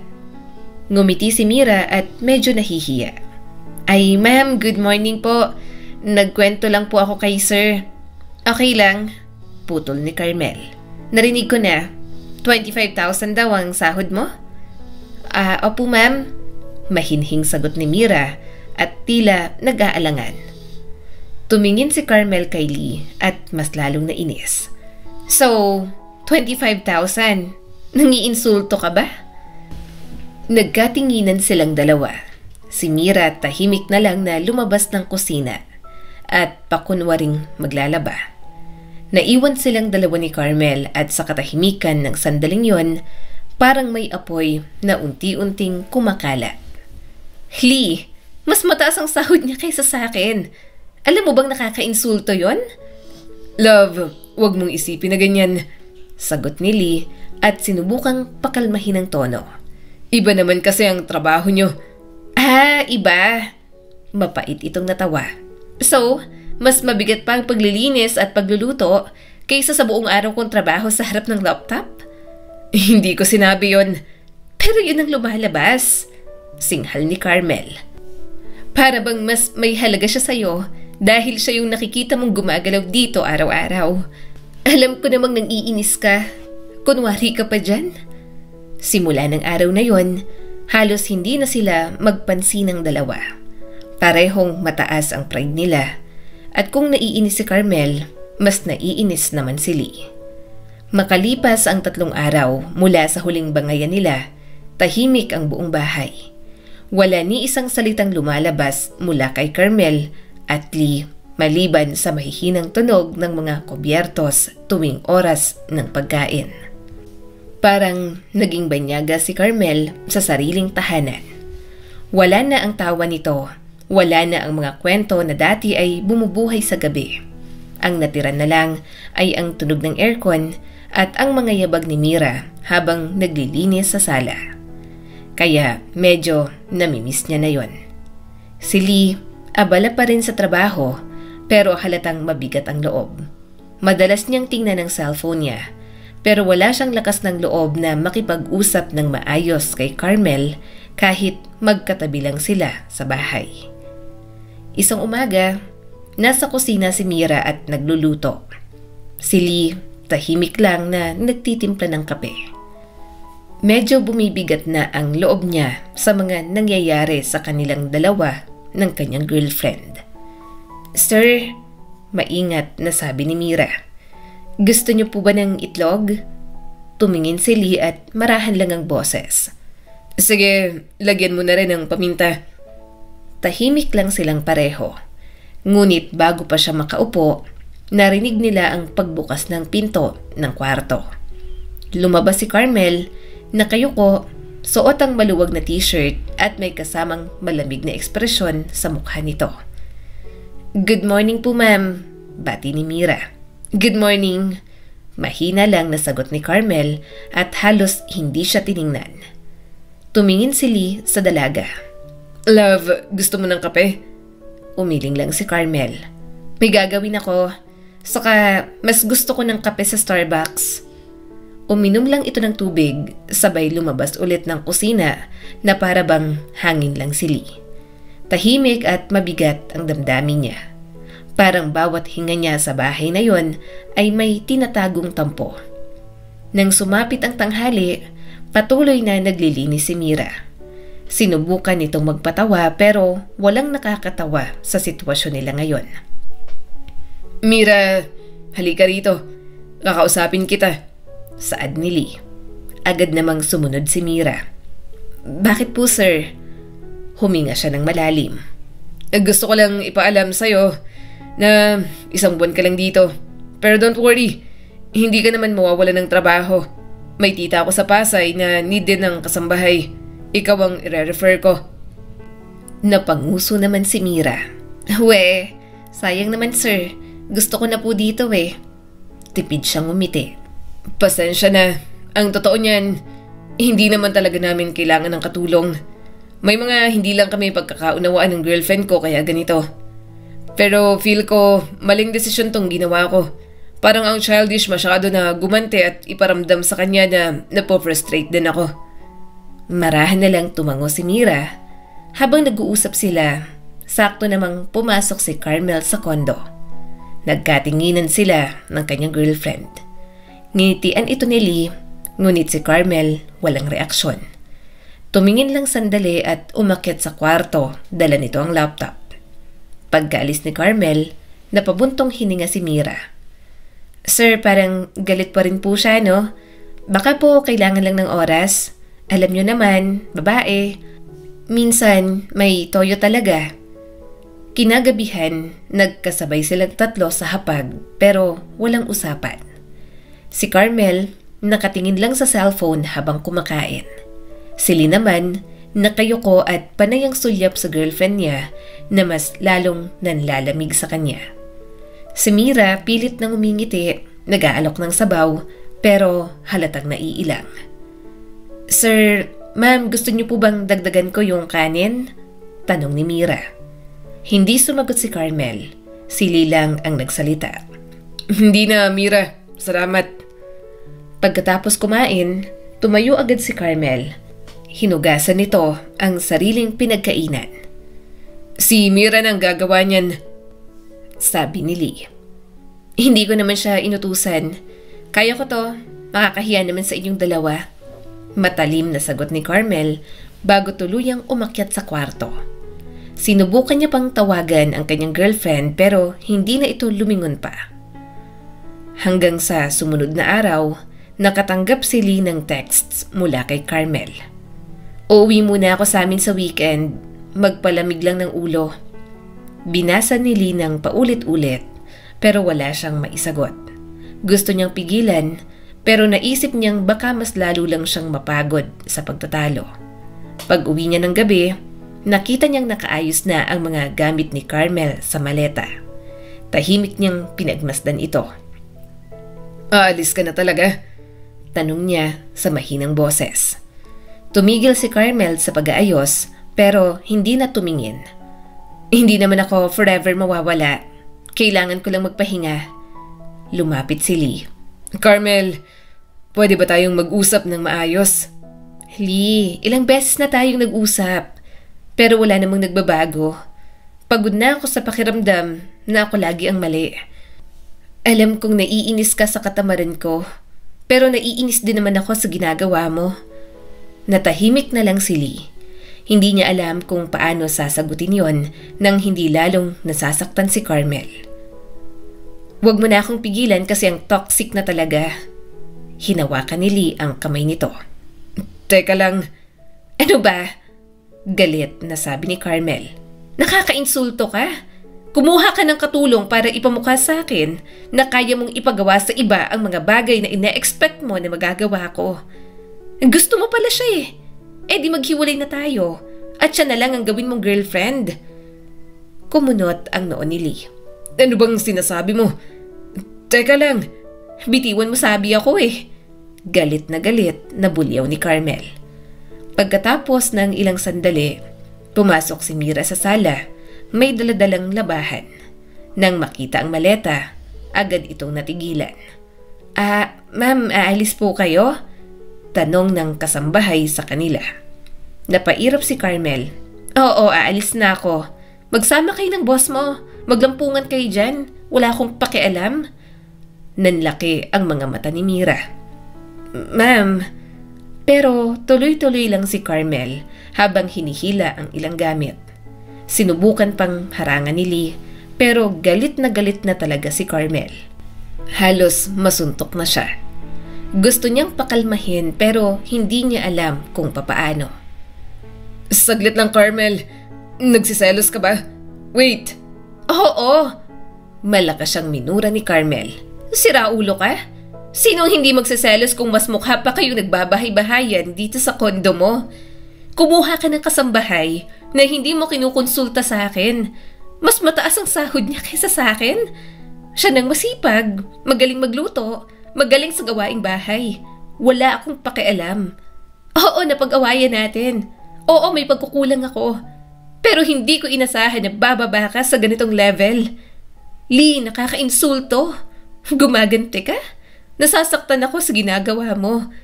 Kung gawin mo to sa akin, parang hindi mo ako girlfriend. Parang hindi mo ako mahal. Total, wala naman tayong respeto sa isa't isa. Maghiwalay na lang tayo. Hindi na nakapagsalita si Lee. Ang totoo ay napo-frustrate na naman siya sa mga sinasabi ni Carmel. Kaya nang umalis ang girlfriend niya, hinayaan niya na lang muna. Napapikit na lang siya sa sobrang pagtitimpi. Sir, tanong ni Mira. Nasuntok na lang ni Lee ang pader nang wala sa oras. Yon ang pinakamalalang away nila ni Carmel. At natatakot siyang hindi maayos yon dahil lang sa pagiging insensitive at kagustuhan niyang gumanti dito. Huminga siya ng malalim at pumunta na lang sa silid. Hindi niya na lang pinansin si Mira. Agad niyang tiningnan ang mga gamit ni Carmel doon. May mahahalaga pang gamit doon ng girlfriend kaya siguradong babalik ito. Magpapalamig na muna siguro ng ulo kaya ganoon na lang din ang gagawin niya. Papalipasin na muna ni Lee hanggang sa parehong kalmado na ang kanilang isipan ni Carmel. 3 linggo na. 3 linggo simula nang umalis si Carmel. Wala na ang halakhak nito. Wala nang good morning at wala na siyang kasabay sa pagkain. Namimiss niya na ito at parang mababaliw na. Sinusubukan niya itong tawagan at minsan puntahan sa bahay. Pero alam niyang kailangan din ito ng space. Noong una, akala niya ay kaya niya. Akala niya tama siya na si Carmel dapat ang mas magpapakumbaba. Pero habang tumatagal, Parang unti-unti kinakain ng konsensya ang bawat sulok ng kondo. Kahit ang amoy ng pabango ni Carmel ay tila naiiwan pa rin sa hangin, nakatago sa mga unan at dumadalaw sa kanyang panaginip. Sa araw, abala siya sa trabaho. Pero sa gabi, sa mga oras ng katahimikan, ang boses ni Carmel ang naririnig niya. Ngunit isang gabi, may kakaibang nangyari. "Sir Lee, gusto niyo po ng kape?" Tanong ni Mira, nakatayo sa pinto ng sala, hawak ang tray. Nakasuot ito ng manipis na sando at maikling shorts. Noon lang napansin ni Lee na parang iba na ang suot nito. Mas lantad at mas nagpapakita ng balat, pero wala naman siyang pakialam. "Hindi na, Mira. Magpapahinga na ako." Malamig niyang sagot at umiwas ng tingin dito. Pero hindi umalis si Mira. Lumapit ito, maingat ang hakbang at may halong lambing. "Napapansin ko po kasi gabi-gabi kayong tahimik. Baka po kailangan niyo lang ng kausap?" Kumunot ang noo ni Lee. "Salamat pero ayos lang ako." Ngumiti si Mira, isang ngiting may ibig sabihin. "Hindi naman po masama kung minsan may nakikinig. Hindi ba, Sir Lee? Lalo na kung malungkot." Nagtaas ng tingin si Lee at doon niya nakita ang mga mata nito na hindi na inosente. Ang mga labi na tila may inaanyayahan. "Mira, tigil mo na yan. Hindi tama to. Anong ginagawa mo?" Pero imbes na umatras, mas lumapit pa si Mira. "Hindi niyo po ba ako tinitingnan kahit kaunti? Wala na si Ma'am Carmel. Alam kong nasaktan niya kayo. Pero hindi lahat ng babae ay pareho, sir." "Mira, please." Mahina, ngunit mariin niyang sabi. Ngunit sa halip, inilagay ni Mira ang kamay sa braso ni Lee. Marahan siyang hinaplos at habang dumudulas pababa ang kamay. "Sir," nangaakit nitong bulong. At bago pa man siya makapagsalita, lumapit si Mira at nagtangkang halikan siya. Doon na siya hindi nakapagtimpi. Malakas niyang hinampas ang lamesa at itinulak ito papalayo. "Ano bang akala mo?" Sigaw niya at puno ng pagkasuklam ang boses. Napaatras si Mira, gulat at nanginginig. "Sir, hindi mo alam. Alam mo kung anong ginagawa mo." Singhal ni Lee at umigting ang panga. "Nandito ka para tumulong sa bahay, hindi para gawin to. Ano ba yan, Mira?" Parang maiiyak na ang kinuha niyang kasambahay. Pasensya na po. Akala ko lang baka gusto niya ng kasama. Lahat ng gabi po kasi naririnig ko kayong nangungulila. Naiintindihan ko po kung..." "Hindi mo ako nauunawaan. Nangungulila ako sa girlfriend ko at hindi sa'yo." Putol pa ni Lee. "Wala kang karapatang samantalahin ang lungkot ko at pangungulila kay Carmel para lumapit ka ng ganyan sa akin. Huwag mong gawing dahilan ang kalungkutan ko para lang makapag-take advantage ka sa akin. Hindi kita papatulan." Tumingin si Mira sa kanya at luha ang nagsalita. Pasensya na po talaga, sir. Akala ko lang kailangan niyo ako. Akala ko baka pwede ako sa lugar niya. Saka hindi ba mas gusto mo po sa bahay ang mas masinop, mas malinis, mas masipag? Ako po, lahat ng yon, wala po sa qualities yun ni Ma'am Carmel. Umigting ang panga ni Lee. "Wala sa kanya lahat ng yon. Pero it doesn't mean na hanapin ko yun sa iba, lalong-lalo na sa'yo. Mahal ko si Carmel at hindi ako basta-basta maghahanap ng iba dahil lamang nag-away kami ngayon. Kaya bakit ang lakas ng loob mong akitin ako ng ganito? Anong tingin mo sa akin? Mahinang lalaki na bastang magpapadala sa pangaakit mo?" Hindi na makatingin si Mira sa kanya at halatang nahihiya na. "Umalis ka na, Mira." Mahina ngunit matigas na tinig na sabi niya rito. "Simula ngayon, hindi ko na kailangan ng katulong. Mag-impake ka na bukas ng umaga.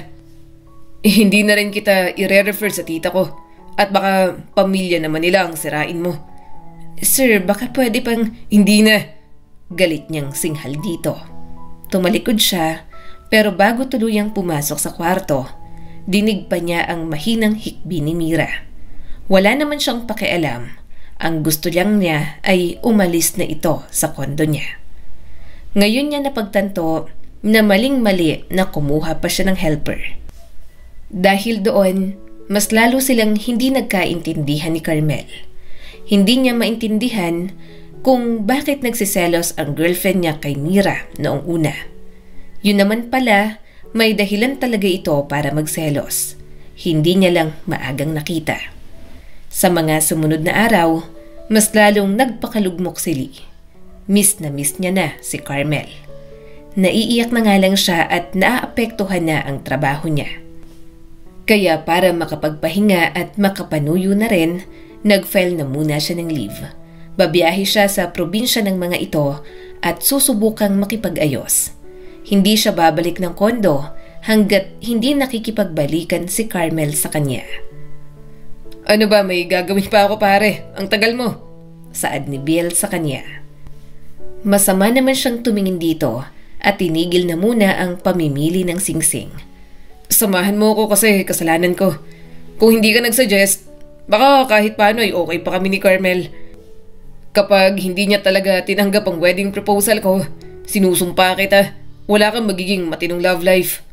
Natawa naman ang kaibigan niya at tinulungan siyang pumili ng singsing. Nang makabili, agad na siyang lumuwas. Hindi pa sila maayos ni Carmel, wala pa silang naging matinong pag-uusap. Kaya medyo kinakabahan siya na baka tanggihan siya nito, na baka isipin ni Carmel na hindi pala siya ang ideal guy na dapat pakasalan. Napabuntong hininga na lang siya. Nang makarating sa bahay ng mga magulang ni Carmel, nakita niya agad sa bakuran si Isa. Naglalaro ito, pero nang makita siya, agad na binuksan ang gate para sa kanya. "Hi, Tito Lee!" Nakangiting bati ng pamangkin ni Carmel. Agad siyang napangiti. "Hi, nandyan ang tita mo?" Tumango naman ang bata. "Apo, nasa loob. Nagpapalinis po ng kuko kay Ate Vicky. Bakit ka po pala nandito? Sabi po ni Tito Carmel, hiwalay na raw po kayo."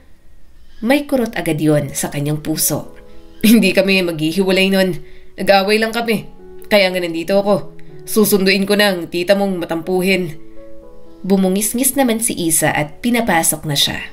Sa kanyang pagpasok, agad niyang dinala ang mga pagkain at bulaklak para kay Carmel. Medyo matinding tampuhan ang naganap, kaya kailangan niya na mas mag-effort. Pagpasok, nakita niya agad ang mga magulang at kapatid ni Carmel. Nakangiti naman siyang sinalubong ng mga ito. Dahil doon, nakahinga siya ng maluwag. At least, nasa kanya pa rin ang boto ng mga ito. Nang napalingon siya sa simpleng sala ng mga ito, nakita niya si Carmel na nagpapalinis ng kuko habang nakasuot ng duster at nakaklip ang buhok. Magkagalit silang dalawa, pero hindi niya mapigilang hindi mapangiti sa itsura nito. Kapag umuwi talaga sa probinsya ang kanyang girlfriend, parang tsismosa sa kanto ang mga damit. Nang makita siya ni Carmel na pinipigilan ang ngiti, agad itong umirap. "Anak, nandito na ang boyfriend mo," sabi ng tatay ni Carmel. Umiwas naman ng tingin ang dalaga. "Wala po akong boyfriend pa. Palayasin na yan." Binulungan naman siya ng ina ni Carmel. "Nako, ganyan talaga yan magtampo. Huwag ka na mag-alala. Sa kwarto ka na lang niya matulog. Kaya lang, baka hindi ka patabihin kaya magpapasok kami ng foam." Lumuwag ang dibdib niya ng dahil doon. "Salamat po. Akala ko po galit po kayo sa akin." Hindi naman, natawa ang ina ni Carmel. "Inaasahan namin na normal yan sa isang relasyon. Saka simula nang dumating yan dito, iyak na ng iyak. Kaya sana'y maayos nyo na lang. Madali namang suyuin yang si Carmel. Pasensya ka na sa ugali ng anak namin. Laking probinsya man siya medyo napabayaan kaya lumaking palaasa sa kasambahay. Pero nakikinig naman yan kapag tinuruan. Saka kapag na-realize niyang mali siya, determinado rin namang matuto sa mga pagkakamali." Tumango naman si Lee. Alam niyang para pa silang mga baguhan ni Carmel na nangangapa sa mga bagay-bagay. Nagkamali ang dalaga, Pero alam din ni Lee na nagkamali siya. At pareho silang hindi alam kung paano haharapin iyon. Subalit ang nangyaring away, kapag naayos at nalampasan nila, batid niyang mas magpapatibay sa kanilang pagsasama. May dala akong paborito mo na strawberry cheesecake. Bulong ni Lee nang umupo sa tabi nito. Tumaas ang isang kilay ni Carmel. Lumayo ka dyan, naiirita ako. Kapag nagkamali ng sundot si Ate Vicky sa ingrown ko, ikaw ang susundutin ko talaga. Napanguso naman si Lee. Sorry na, please. Inirapan na naman siya ni Carmel. Lumayo ka nga, lumayas ka na rito. Doon ka na sa babae mo. Total, nagbabahay-bahay na naman kayo. Huminga siya ng malalim. Wala na si Mira, tinanggal ko na. Ang totoo, 1 buwan lang naman siya ron. Sorry na medyo childish akong mag-isip. Naiinis lang naman kasi ako na hindi ka marunong makisama sa bahay. Saka, pinalayas ko na talaga yun. Muntik na akong akitin. Napabaling agad ang girlfriend niya. At nagpaakit ka namang walang hiya ka? Siyempre hindi. Sagot niya agad. Hindi naman ako madaling maakit. Ikaw lang ang may kayang umakit sa akin, oh. Tsaka, sinasabi ko na sa'yo, Carmel. Kaysa malaman mo pa sa iba. Gusto kong maging honest sa'yo. Hindi na tumugon si Carmel. Nanahimik na lang ito, kaya nanahimik na lang din si Lee. Habang nagpapalinis ito ng kuko, si Lee ang namimili ng kulay para sa nail polish nito. Alam niya kasi ang mga paboritong kulay ni Carmel. Eto, maganda sa'yo. Nakangiting sabi ni Lee. Tinarayan naman agad siya ni Carmel at kinuha ang maliit na bote. Umalis ka rito? Shoo! Ngumuso pa ulit si Lee. Kung makataboy ka naman, para naman akong hayop. Bala ka dyan. Hindi kita lulubayan hanggat hindi mo ako napapatawad. Hindi ako babalik ng Manila hanggat hindi kita na isasama. Sa mga lumipas na araw, talagang hindi matinag si Carmel. Hirap na siyang suyuin ito. Pero hindi siya sumuko. Minsan, naisip niyang gapangin na lang sa kama. Subalit, alam yata ni Carmel ang tumatakbo sa isip niya. Bigla na lang nagpapatulog ng maraming pamangkin sa kwarto nito. Tipong wala na siyang space at halos sa labas na siya ng pinto matutulog. Oh, nagrereklamo ka? Nakataas ang kilay na tanong ni Carmel.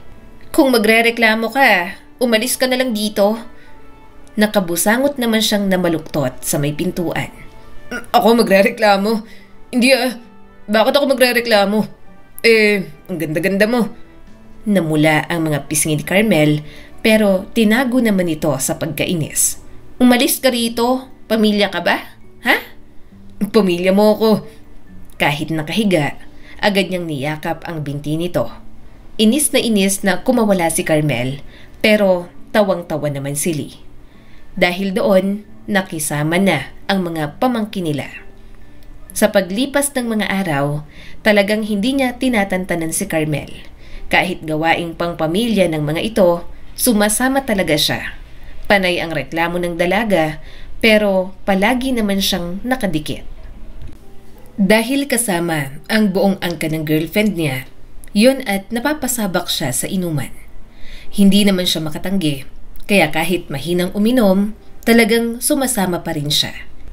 Yun nga lang, nang nakikipag-inuman siya kagabi, nawala ni Lee ang singsing para kay Carmel. Kaya kinabukasan, todo hanap siya sa damuhan. Napakamot si Lee sa ulo. Bakit naman kasi hindi ko muna tinago sa safe place bago ako nakipag-inuman kagabi? Nasa na ba yun? Marumi na ang kuko niya, kakatingin sa damuhan. Maliit pa naman, kaya hindi niya makita. Hanggang sa nakita niya si Isa. Isa, may nakita kang singsing dito? Umiling naman ang bata. Wala po, tito. Napabuntong hininga si Lee. Saan ko hahanapin yun? Saan ko ba nalaglag? Wala akong masyadong matandaan kagabi. Hoy, Lee, anong ginagawa mo dyan? Tanong ni Carmel. Napalundag siya sa gulat. Love, wala, may hinahanap lang ako. Tumaas ang mga kilay nito. Anong hinahanap mo? Napalunok si Lee at tinanggal ang mga damo at lupang dumikit sa mga kuko niya. Wala, Inilahad ni Carmel ang daliri nito na may singsing. Eto ba ang hinahanap mo? Nanlaki ang mga mata niya. Paano mo nakita mo? Napairap ito. Anong nakita ko? Sinuot mo to sa akin kagabi. Ang corny mo mag-propose. Nakakainis. Lasing na lasing ka kagabi pagkatapos mong kumanta ng love song natin sa karaoke. Bigla mo akong tinawag sa microphone. Nag-propose ka sa akin sa harap ng buong angkan ko at mga lasinggero. Nang maisuot mong singsing, sinukahan mo naman ako. Yun ang pinakapangit na wedding proposal. Napakagatlabi si Lee at parang hindi alam kung anong gagawin. Sorry na, uulitin ko. Mahinang tumawa si Carmel. Uulitin mo? Wala nang surprise. Okay na yon. Nag-yes naman ako. Doon bahagyang kumalma ang puso ni Lee. Tiningnan niya ang kamay nito na may singsing na. Ang mahalaga, tinanggap na nito. Pero ang tanong, sure ka na ba sa akin? Hindi ako madaling maging asawa. Nagsama na tayo kaya alam mong ugali ko. Huminga ng malalim si Carmel. Hindi ako perfect, pero marami akong natutunan ng magkalayo tayong dalawa. Hinalikan ni Lee ang kamay nito. Sure na sure ako. Kahit na mas madalas akong mainis sa ugali mo. Mahal kita. At oo, may mga bagay na ayaw ko sa'yo. Pero pipiliin pa rin kita. Napangiti si Carmel. Kaya mahal na mahal kita eh.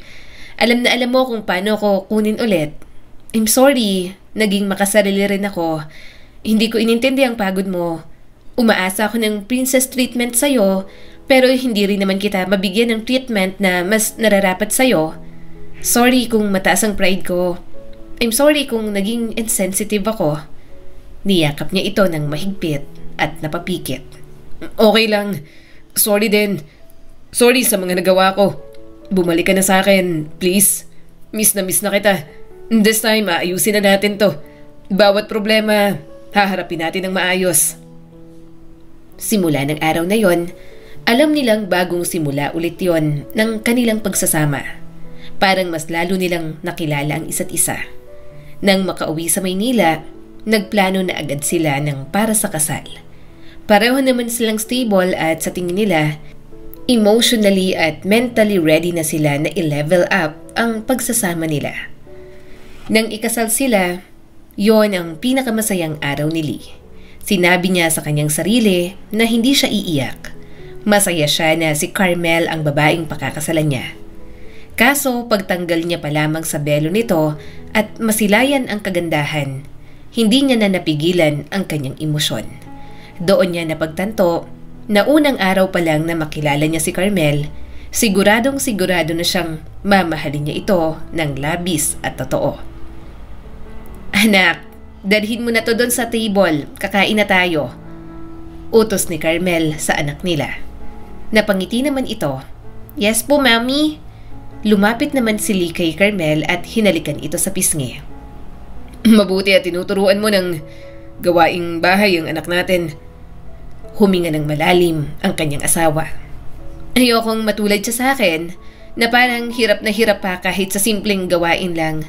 Saka ang sipag-sipag ng daddy dito sa bahay. Kaya kahit na mga prinsesa mo kami, kailangan marunong pa rin kami. Mahinang tumawa si Lee at niyakap ang asawa niya. Wala naman yatang relasyon ang tumatatag ng hindi dumadaan sa problema o pagsubok. Basta kung anuman ang kanilang mga pinagdaanan, pakiramdam niya ay biyaya pa rin ng may kapal. Dahil doon, mas nagkaroon ng katatagan ang kanilang pagsasama. Ang kwentong ito ay nagpapaalala sa atin na hindi sapat ang pagmamahal kung puro pride ang nangingibabaw. Lahat tayo ay nagkakamali, lalo na kung tayo ay nahihirapan at marami nang bumabagabag sa ating mga isipan. Pero ang mahalaga ay marunong tayong bumalik, magpatawad at matuto sa ating mga pagkakamali. Muli, ako po si Skylar Guro at sana ay may bago na naman kayong natutunan sa kwento natin ngayon. Maraming salamat po.